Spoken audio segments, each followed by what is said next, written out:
اور اس دن سے ڈرو جب کوئی کسی کے کچھ بھی کام نہ آئے اور نہ کسی کی سفارش منظور کی جائے اور نہ کسی سے کسی طرح کا بدلہ قبول کیا جائے اور نہ لوگ کسی اور طرح مدد حاصل کر سکیں۔ اور ہمارے ان احسانات کو یاد کرو جب ہم نے تم کو قوم فرعون سے نجات بخشی۔ وہ لوگ تم کو بڑا دکھ دیتے تھے، تمہارے بیٹوں کو تو قتل کر ڈالتے تھے اور بیٹیوں کو زندہ رہنے دیتے تھے، اور اس میں تمہارے پروردگار کی طرف سے بڑی سخت آزمائش تھی۔ اور جب ہم نے تمہارے لیے سمندر کو پھاڑ دیا پھر تم کو تو نجات دی اور فرعون کی قوم کو غرق کر دیا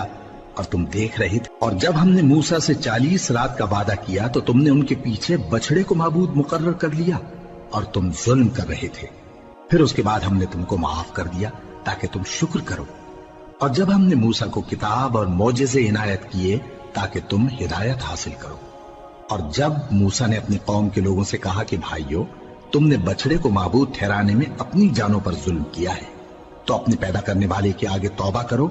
پھر اپنوں کو قتل کرو، تمہارے خالق کے نزدیک تمہارے حق میں یہی بہتر ہے۔ پھر اس نے تمہارا قصور معاف کر دیا، وہ بے شک بڑا معاف کرنے والا ہے، بڑا مہربان ہے۔ اور جب تم نے موسیٰ سے کہا کہ موسیٰ، جب تک ہم اللہ کو سامنے نہ دیکھ لیں گے تم پر ایمان نہیں لائیں گے، تو تم کو بجلی نے آ گھیرا اور تم دیکھ رہے تھے۔ پھر موت آ جانے کے بعد ہم نے تم کو اثر نو زندہ کر دیا تاکہ احسان مانو۔ اور ہم نے بادل کا تم پر سایہ کیے رکھا اور تمہارے لیے من و سلوہ اتارتے رہے کہ جو پاکیزہ چیزیں ہم نے تم کو عطا فرمائی ہیں ان کو کھاؤ پیو، مگر تمہارے بزرگوں نے ان نعمتوں کی کچھ قدر نہ جانی اور وہ ہمارا کچھ نہیں بگاڑتے تھے بلکہ اپنا ہی نقصان کرتے تھے۔ اور جب ہم نے ان سے کہا کہ اس گاؤں میں داخل ہو جاؤ اور اس میں جہاں سے چاہو خوب کھاؤ پیو، اور دیکھنا دروازے میں داخل ہونا سجدہ کرتے ہوئے اور حطوتن کہنا، ہم تمہارے گناہ معاف کر دیں گے اور نیکی کرنے والوں کو اور زیادہ دیں گے۔ تو جو ظالم تھے انہوں نے اس لفظ کو جس کا ان کو حکم دیا تھا بدل کر اس کی جگہ اور لفظ کہنا شروع کیا، پس ہم نے ان ظالموں پر آسمان سے عذاب نازل کیا کیونکہ نافرمانیاں کیے جاتے تھے۔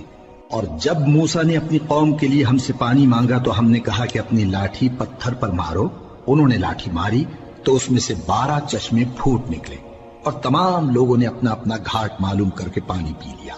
ہم نے حکم دیا کہ اللہ کی عطا فرمائی ہوئی روزی کھاؤ اور پیو اور زمین میں فساد نہ کرتے پھرنا۔ اور جب تم نے کہا کہ موسیٰ، ہم سے ایک ہی کھانے پر صبر نہیں ہو سکتا، تو اپنے پروردگار سے دعا کیجئے کہ ترکاری اور ککڑی اور گیہوں اور مسور اور پیاز وغیرہ جو نباتات زمین سے اگتی ہیں ہمارے لیے پیدا کر دے۔ انہوں نے کہا کہ عمدہ چیزیں چھوڑ کر ان کے بدلے ناقص چیزیں کیوں چاہتے ہو؟ اگر یہی چیزیں مطلوب ہیں تو کسی شہر میں جا اترو، وہاں جو مانگتے ہو مل جائے گا۔ اور آخر کار ذلت و رسوائی اور محتاجی و بے نوائی ان سے چمٹا دی گئی اور وہ اللہ کے غضب میں گرفتار ہو گئے، یہ اس لیے کہ وہ اللہ کی آیتوں سے انکار کرتے تھے اور اس کے نبیوں کو ناحق قتل کر دیتے تھے، یعنی اس لیے کہ نافرمانی کیے جاتے اور حد سے بڑھے جاتے تھے۔ جو لوگ مسلمان ہیں یا یہودی یا عیسائی یا ستارہ پرست، یعنی کوئی شخص کسی قوم و مذہب کا ہو، جو اللہ اور روز قیامت پر ایمان لائے گا اور عمل نیک کرے گا، تو ایسے لوگوں کو ان کے اعمال کا صلہ اللہ کے ہاں ملے گا اور قیامت کے دن ان کو نہ کسی طرح کا خوف ہوگا اور نہ وہ غمناک ہوں گے۔ اور جب ہم نے تم سے عہد کر لیا اور کوہ طور کو تم پر اٹھا کھڑا کیا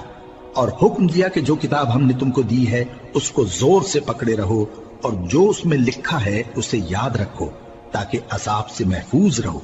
پھر تم اس کے بعد عہد سے پھر گئے، سو اگر تم پر اللہ کا فضل اور اس کی مہربانی نہ ہوتی تو تم خسارے میں پڑ گئے ہوتے۔ اور تم ان لوگوں کو خوب جانتے ہو جو تم میں سے ہفتے کے دن مچھلی کا شکار کرنے میں حد سے تجاوز کر گئے تھے، تو ہم نے ان سے کہا کہ ذلیل و خوار بندر ہو جاؤ، اور اس قصے کو اس وقت کے لوگوں کے لیے اور جو ان کے بعد آنے والے تھے عبرت اور پرہیزگاروں کے لیے نصیحت بنا دیا۔ اور جب موسیٰ نے اپنی قوم کے لوگوں سے کہا کہ اللہ تم کو حکم دیتا ہے کہ ایک بیل ذبح کرو، وہ بولے کیا تم ہم سے ہنسی کرتے ہو؟ موسیٰ نے کہا کہ میں اللہ کی پناہ مانگتا ہوں کہ نادان بنوں۔ انہوں نے کہا کہ اپنے پروردگار سے التجا کیجئے کہ وہ ہمیں یہ بتائے کہ وہ بیل کس طرح کا ہو۔ موسیٰ نے کہا پروردگار فرماتا ہے کہ وہ بیل نہ تو بوڑھا ہو اور نہ بچڑا، بلکہ ان کے درمیان یعنی جوان ہو، سو جیسا تم کو حکم دیا گیا ہے ویسا کرو۔ انہوں نے کہا اپنے پروردگار سے درخواست کیجئے کہ ہم کو یہ بھی بتا دے کہ اس کا رنگ کیسا ہو۔ موسیٰ نے کہا پروردگار فرماتا ہے کہ اس کا رنگ گہرا زرد ہو کہ دیکھنے والوں کے دل کو خوش کر دیتا ہو۔ انہوں نے کہا اب کے پروردگار سے پھر درخواست کیجئے کہ ہم کو بتا دے کہ وہ اور کس کس طرح کا ہو، کیونکہ بہت سے بیل ہمیں ایک دوسرے کے مشابہ معلوم ہوتے ہیں، اور اللہ نے چاہا تو ہمیں ٹھیک بات معلوم ہو جائے گی۔ موسیٰ نے کہا کہ اللہ فرماتا ہے کہ وہ بیل کام میں لگا ہوا نہ ہو، نہ تو زمین جوتتا ہو اور نہ کھیتی کو پانی دیتا ہو، بے عیب ہو، اس میں کسی طرح کا داغ نہ ہو۔ کہنے لگے اب تم نے سب باتیں درست بتا دی، غرض بڑی مشکل سے انہوں نے اس بیل کو ذبح کیا، جبکہ وہ ایسا کرنے والے لگتے نہ تھے۔